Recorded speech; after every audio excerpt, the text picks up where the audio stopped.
নমস্কার, জেলা থেকে সরাসরি নিয়ে আপনাদের সাথে রয়েছে আমি প্রিয়াঙ্কা। শুরুতেই আমরা নজর রাখবো ধর্ষণ খুনে ধৃতের এবার পলিগ্রাফ টেস্ট করাতে চায় সিবিআই। সঞ্জয় রায়ের পলিগ্রাফ টেস্ট করাতে চায় সিবিআই। ধর্ষণ খুনে ধৃতের এবার পলিগ্রাফ টেস্ট করতে চেয়ে আদালতে আবেদন সিবিআই এর। টেস্ট করতে অনুমতি চেয়ে আদালতে যান সিবিআই। পলিগ্রাফ টেস্ট করার অনুমতি দিল আদালত। আরো একবার আপনাদেরকে জানিয়ে রাখি, সঞ্জয় রায়ের পলিগ্রাফ টেস্ট অনুমতি দিল আদালত।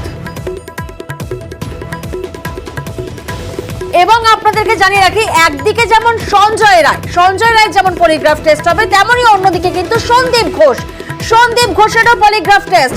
সিবিআই স্ক্যানারে এবার প্রাক্তন অধ্যক্ষ 4 দিন ধরে আমরা জানি দফায় দফায় জিজ্ঞাসাবাদ হয় সন্দীপ ঘোষের জবাবে সন্তুষ্ট নয় সিবিআই। সন্দীপ ঘোষের পলিগ্রাফ টেস্টের ভাবনা সিবিআই এর।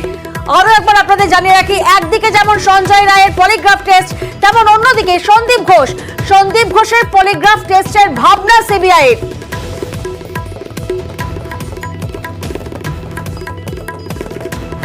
প্রতিনিধি অনুপ এই মুহূর্তে আমাদের সঙ্গে রয়েছেন। সরাসরি অনুপের থেকে একটু জানার চেষ্টা করবো। অনুপ, আমরা দেখেছি একদিকে টানা ম্যারাথন জিজ্ঞাসাবাদ হয় সন্দীপ ঘোষের পলিগ্রাফ টেস্ট করার ভাবনা সিবিআই এর, অন্যদিকে সঞ্জয় রায় তার পলিগ্রাফ টেস্ট করার অনুমতি দিল আদালত।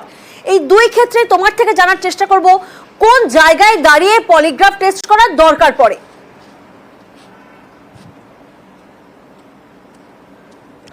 ইতিমধ্যেই আর্জি করে যে একেবারে ধর্ষণ এবং খুনের ঘটনা, এই ঘটনায় কিন্তু চিকিৎসককে সেই ঘটনায় কিন্তু সিবিআই তদন্ত নিয়েছে। সিবিআই তদন্ত নেওয়ার পরেই সিভিক ভলেন্টিয়ার যে অভিযুক্ত সঞ্জয় রায়, তাকে হেফাজতে নিয়ে জিজ্ঞাসাবাদ যখন করা হচ্ছে, প্রথমে কয়েকটি প্রশ্নের উত্তর দিলেও তার পরবর্তী ক্ষেত্রে হেফাজতে থাকায় কোনো প্রশ্নের উত্তর দিচ্ছে না। সেক্ষেত্রে সিবিআই এর পক্ষ থেকে পলিগ্রাফ টেস্ট কিন্তু করার সিদ্ধান্ত নেওয়া হয়েছে এবং যার ফলে একেবারে শিয়ালদার যে বিশেষ আদালত, সেখানে কিন্তু আবেদন জানানো হয়েছে এবং সেই আবেদন মঞ্জুর করা হয়েছে।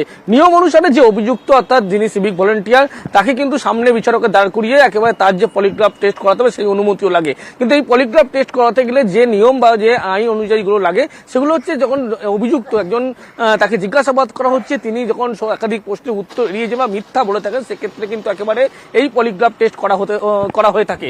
অন্যদিকে আরেকজন প্রাক্তন যিনি অধ্যক্ষ, যাকে 4 দিন ধরে সিবিআই জিজ্ঞাসাবাদ করছেন, সন্দীপ ঘোষ, তাকেও কিন্তু সিবিআই এর পক্ষ থেকে যখন জিজ্ঞাসাবাদ করছে, সেই জিজ্ঞাসাবাদে কিন্তু সন্তুষ্ট নয় সিবিআই। একাধিকবার যখন তাকে প্রশ্ন বা বয়ান রেকর্ড করা হচ্ছে, প্রথম দিনে তার বয়ানের সঙ্গে দ্বিতীয় দিনের নিজের বয়ানেরই কিন্তু ফারাক থেকে যাচ্ছে। নিজে তার পরিবারের সঙ্গে যখন কথা বলা হয়েছিল, সেক্ষেত্রে যে বয়ান সেখান থেকে নেওয়া হয়েছিল, সেই বয়ানের যখন মিলিয়ে দেখা হচ্ছে, সেই বয়ানেও কিন্তু একাধিক ফারাক থাকছে। আর এখান থেকেই তাকেও কিন্তু পলিগ্রাফ টেস্ট করার ইতিমধ্যেই ভাবনা সিবিআই এর। সেই কারণে আজকে একটি উচ্চ পর্যায়ের বৈঠক, যে বৈঠকে মূলত আজকে অভিযুক্ত সিভিক ভলেন্টিয়ার তার পলিগ্রাফ টেস্ট করার সিদ্ধান্ত এবং আদালতে আবেদন এবং সেই আবেদন মঞ্জুর। অন্যদিকে পরবর্তী ক্ষেত্রে যে বলা হচ্ছে যে প্রাক্তন অধ্যক্ষ সন্দীপ ঘোষ, তারও কিন্তু পলিগ্রাফ টেস্টে কিন্তু আবেদন করা হবে বলে এমনটাও জানতে পারছে। তার কারণ তারই প্রশ্নের একাধিক প্রশ্ন বিভ্রান্ত করছে, এড়িয়ে যাচ্ছে, প্রশ্নের উত্তর পাচ্ছে না এবং মনে করছে সিবিআই আধিকারিকরা তিনি কিন্তু একেবারে সহযোগিতা করছেন না। এক্ষেত্রেই কিন্তু সন্তুষ্ট নয় সিবিআই। সেই কারণে 4 দিন পর কিন্তু টানা তাকে দফায় দফায় জিজ্ঞাসাবাদ করা হয়। আর সেখান থেকে সিবিআই এর পক্ষ থেকে এই ভাবনা, এমনটাই কিন্তু সিবিআই এর পক্ষ থেকে স্পষ্ট করা হচ্ছে। বেশ।